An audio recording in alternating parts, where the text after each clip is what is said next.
Assalamualaikum warahmatullahi wabarakatuh. Saya Hitita Resniati dari Perbankan Syariah D. Di sini saya akan menjelaskan mengenai apa saja kebijakan yang terjadi pada masa pemerintahan Bani Umayyah. Kebijakan pada masa pemerintahan Bani Umayyah yang pertama yaitu kebijakan pada masa Muawiyah bin Abi Sufyan, yaitu mengumpulkan uang sebanyak-banyaknya. Pada waktu seorang gubernur membanggakan banyaknya pajak yang mereka kumpulkan. Yang kedua yaitu kebijakan Abdul Malik bin Marwan. Pencapaian yang dilakukan pada masa kepemimpinan Abdul Malik, yakni berupa pemikiran yang serius untuk menerbitkan mata uang sendiri sebagai salah satu alat pertukaran. Mendirikan pabrik percetakan uang di Damaskus. Mengembangkan sistem pos yang telah dibangun pada masa Muawiyah bin Abi Sufyan. Sedangkan dalam hal pajak dan zakat, Khalifah memberi kewajiban kepada rakyatnya yang muslim untuk membayar zakat saja, sedangkan beban pajak dibebaskan seluruhnya. Kebijakan lain yang dihasilkan Khalifah Abdul Malik adalah pembenahan administrasi pemerintahan, disertai pemberlakukan penggunaan bahasa Arab sebagai bahasa administrasi pemerintahan. Yang ketiga yaitu kebijakan Umar bin Abdul Aziz, yaitu menerapkan sistem keadilan dimulai dari dirinya sendiri dan keluarganya, dengan menyerahkan harta kekayaan pribadi dan keluarganya ke Baitul Mal. Menjaga stabilitas nilai mata uang dinar dan dirham dikeluarkan oleh otoritas yang berkuasa. Khalifah Umar bin Abdul Aziz menghukum orang yang mengeluarkan koin tanpa izin negara. Tentunya, kebijakan fiskal yang diterapkan oleh Khalifah Umar bin Abdul Aziz ini ditopang dengan kebijakan fiskal, karena kebijakan moneter dan fiskal haruslah seimbang. Mereformasi sumber pendapatan negara melalui pajak tanah, pajak non-muslim atau jizyah pada 3 profesi yang diantaranya yaitu petani, tuan tanah, dan pedagang. Petani muslim dikenakan pajak 10% dari hasil pertanian. Sumber pendapatan lainnya adalah zakat yang diwajibkan bagi semua umat Islam. Bagi semua umat Islam yang mampu ya, di mana setiap wilayah memiliki otonomi daerah dalam mengelolanya. Pengeluaran negara yang meliputi belanja pegawai, belanja peralatan administrasi negara, pendidikan dan distribusi zakat, serta memberikan jaminan sosial kepada seluruh masyarakat. Penghematan anggaran dalam pemberian fasilitas pejabat negara, dan juga penghematan dalam perayaan peringatan hari besar keagamaan dan kenegaraan. Selanjutnya, saya akan menjelaskan mengenai pranata ekonomi pada masa dinasti Umayyah. Pranata ekonomi merupakan interaksi tatanan ekonomi yang timbul pada masa dinasti Bani Umayyah, yang diantaranya yaitu yang pertama pertanian. Pada masa dinasti Umayyah, atau bahkan sejak sebelumnya, pertanian memang sudah memegang peranan penting dalam tatanan ekonomi. Pada masa ini, pertanian semakin dikembangkan untuk memanfaatkan lahan-lahan yang mati untuk dihidupkan lagi dengan cara membangun kanal-kanal dari sungai di Irak untuk mengaliri lahan-lahan tersebut, dan dikembangkan penelitian dan pelatihan khusus pertanian. Yang kedua yaitu bidang peternakan. Kemajuan pranata peternakan juga mengalami kemajuan yang sangat pesat, terutama di daerah padang rumput seperti Arab bagian tengah yang banyak ditumbuhi rumput untuk pakan ternak. Hewan yang mendominasi komoditi pada dinasti ini yang diternakan ya seperti kambing, domba, dan sapi. Unta juga banyak yang dikembangkan, namun tidak seperti kambing dan domba. Kemajuannya karena hewan ini mudah diternakan, serta hasilnya tidak hanya daging, melainkan kulit dan bulunya. Yang ketiga yaitu bidang perdagangan. Perdagangan juga memegang peranan yang sangat penting pada masa dinasti ini. Ada beberapa alasan yang menyebabkan kemajuan di pranata ini, seperti perluasan wilayah kekuasaan, yang luasnya semakin memperbanyak konsumen dan pedagang. Jalur-jalur perdagangan lebih terjamin keamanannya.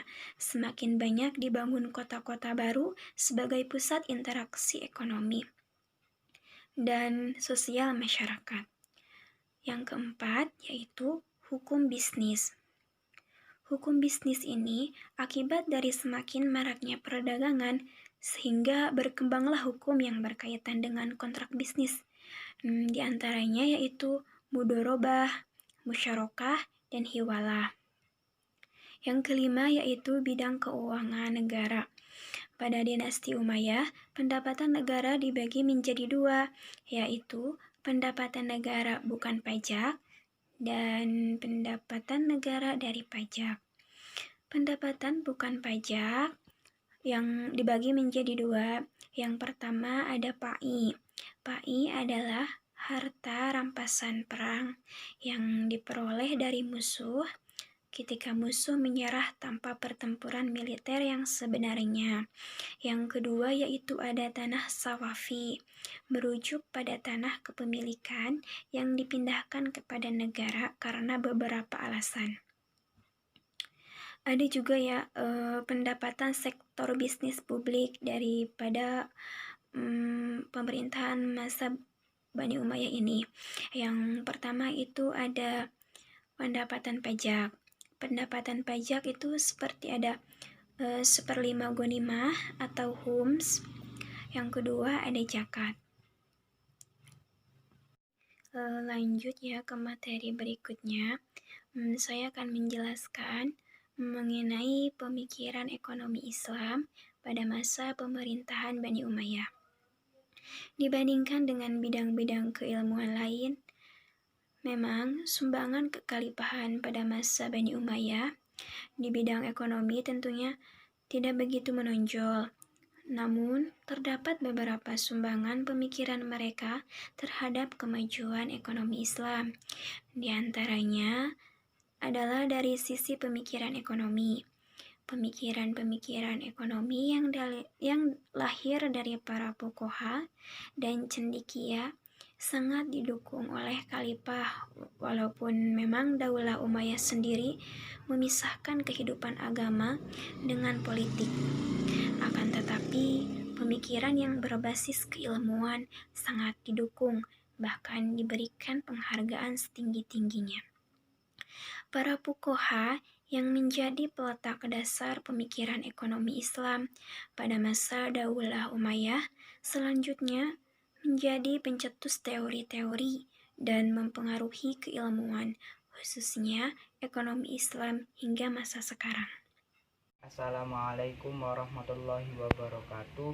Saya Isra Birundia dari Perbankan Syariah kelas D akan membahas tentang kondisi perekonomian pada masa dinasti Bani Umayyah. Dinasti Bani Umayyah didirikan oleh Muawiyah bin Abu Sufyan pada tahun 41 Hijriah setelah berdamai dengan Hasan bin Ali bin Abi Thalib. Pada dinasti ini ditandai dengan 4 ciri khas, yaitu yang pertama adanya perpindahan penduduk secara besar-besaran. Kemudian yang kedua, berpindahnya sistem kekhalifahan menjadi sistem dinasti. Kemudian yang ketiga, adanya ekspansi politik dengan tujuan perdagangan. Kemudian yang keempat, adanya reformasi sistem keuangan negara. Dengan 4 ciri khas tersebut, terbukti banyak kemajuan pada perluasan wilayah pemerintahan Islam dan banyaknya jumlah penduduk yang masuk ke agama Islam. Materi yang kedua adalah ekspansi dan reformasi administrasi pada masa dinasti Bani Umayyah. Ekspansi yang dilakukan pada dinasti ini dilakukan ke 3 arah, yaitu arah yang pertama, arah utara. Arah utara mengarah kepada Kekaisaran Bizantium di Laut Mediterania. Yang kedua, arah barat mengarah ke semenanjung Liberia Spanyol. Yang ketiga, arah timur mengarah ke negara-negara yang ada di sekitar Samudra Hindia. Reformasi administrasi pada masa dinasti Bani Umayyah adalah sebagai berikut. Yang pertama, berpindahnya sistem kekhalifahan pada masa dinasti Bani Umayyah ke reformasi administrasi yang dilakukan pada dinasti ini, yaitu yang pertama, berpindahnya sistem kekhalifahan menjadi sistem dinasti. Yang kedua, adanya penetapan protokoler yang dilakukan di wilayah kekuasaan, di mana masyarakat tidak bisa menyampaikan langsung aspirasinya kepada pemimpin. Kemudian yang ketiga, pada dinasti Bani Umayyah sudah mendistribusikan tugas kepada berbagai kementerian, yaitu Kementerian Militer, Perpajakan, Keuangan, Pos, dan lain sebagainya. Dari pembahasan yang sudah diberikan, maka dapat disimpulkan bahwa dinasti Bani Umayyah sudah melakukan pencapaian terbesar dalam perluasan penyebaran wilayah Islam. Tentu dengan adanya perluasan wilayah Islam yang semakin meluas, tidak luput dari banyaknya kebijakan-kebijakan dan pemikiran-pemikiran ekonomi Islam yang semakin kompleks, ditandai dengan adanya tatanan ekonomi yang semakin rapih dan semakin berkembang cepat, terutama pada sektor pertanian, peternakan, perdagangan, hukum bisnis, dan keuangan negara. Cukup sekian yang dapat kami sampaikan, kurang lebihnya mohon maaf. Semoga apa yang telah kami sampaikan bermanfaat untuk kita semua. Wabillahi taufik wal hidayah. Wassalamualaikum warahmatullahi wabarakatuh.